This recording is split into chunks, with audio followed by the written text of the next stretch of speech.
Én nekem annyi. Végem! Melyik állt ide? Egy martak képületem, nem tök el, ezt nekem látszik el.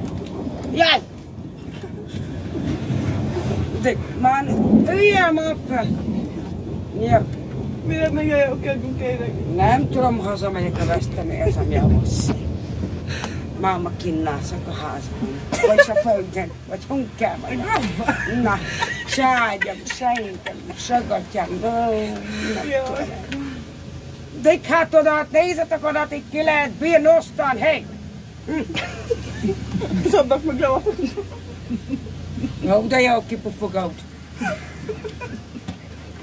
Ne vagyjad ma, mert már tényleg szívjálom magamot. Azok is nyitva távol rajtával gondolják, ez az assza is a normális.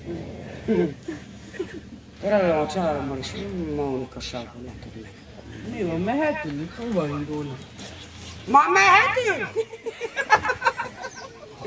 Látod, ha találul már elment, hát egy kérdezt akarik tőle.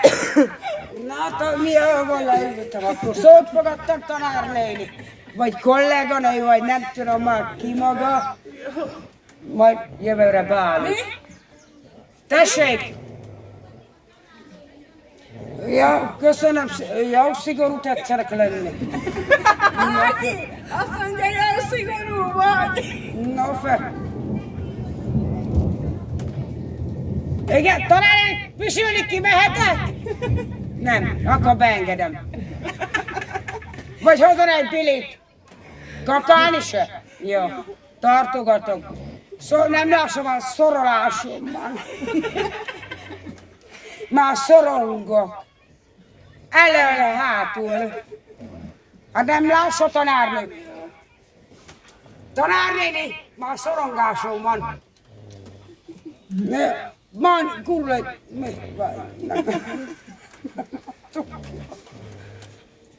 ó, ez kis caca. Jött ellenőrizni. Nem tudom, mit keresek egy idegen, ha betéve. Jaj, jön már a tanárnő. Csendbe kell legyek most már.